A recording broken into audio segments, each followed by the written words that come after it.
Bienvenue dans le 7 semaines à Genasse numéro 11. Cette semaine, j'ai publié sur les réseaux une vidéo courte pour dire qu'un T2 avec jardin allait se libérer sur Asieux.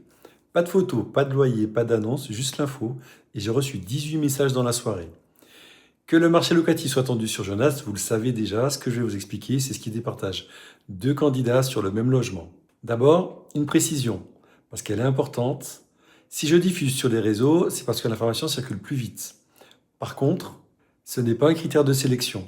Donc tous les dossiers que je recevrai seront examinés de la même façon. Venons-en au dossier. Ce T2 n'est pas encore commercialisé, donc personne n'a encore déposé de dossier, mais je sais déjà ce qui va se passer parce qu'à chaque fois, c'est la même chose. Je n'ai qu'une personne sur 7 qui va jusqu'au bout du dépôt de dossier. Ce n'est pas un manque de motivation, c'est souvent la même chose. Il vous manque des documents, l'avis d'imposition, votre contrat de travail, votre pièce d'identité qui est périmée. Et pendant que vous courez après les pièces qui vous manquent, il y a d'autres candidats qui ont déjà déposé leur dossier et qui vont louer l'appartement avant vous. Mon conseil, anticipez. Votre dossier ne se prépare pas quand vous avez trouvé votre logement. Il faut le préparer bien en amont. Et les documents sont toujours les mêmes. Ils sont cadrés par la loi. Il y a 4 familles de pièces. Vous allez devoir justifier votre identité, votre domicile actuel, votre situation professionnelle et vos ressources. C'est tout. Il y a un deuxième point qui vous embête, c'est vos données personnelles.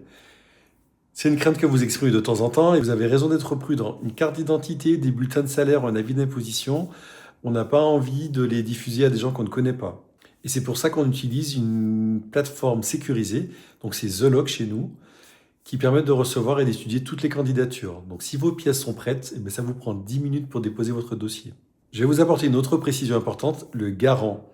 Donc souvent on me dit mes parents peuvent se porter garant. Donc je l'entends souvent, mais attention, la loi interdit de prendre 2 garanties. Donc souvent les propriétaires préfèrent prendre une assurance loyer impayé qui est plus simple à gérer. Et s'il y a une assurance loyer impayé, on ne peut pas prendre 2 garants. Donc attention à ça, il n'y a qu'une exception, c'est pour les étudiants. Donc, pour les étudiants, ça fonctionne le garant. Pour les autres, c'est compliqué. Et ce qui décide si votre dossier est bon ou pas, ce sont les critères qui sont fixés par l'assureur. Donc il y a la nature de vos revenus, la régularité, votre ancienneté et votre taux d'effort. Donc ce n'est pas une appréciation personnelle, c'est sur des critères objectifs que votre dossier est étudié. Je vous donne une petite astuce pour ceux qui cherchent depuis plusieurs mois et qui ne trouvent pas. N'hésitez pas à regarder du côté des logements en location courte durée. Des fois, ça intéresse les propriétaires de s'octroyer une petite sorte de pause en fait, où ils mettent en place un locataire sur une plus longue durée, donc sur plusieurs mois. Donc n'hésitez pas à les contacter pour leur poser la question de savoir si ça les intéresse d'avoir un locataire sur de la longue durée. Ça peut être une piste intéressante. Donc pour ce T2, je le redis, ce n'est pas encore une annonce, le loyer et les photos arrivent. En attendant, préparez votre dossier.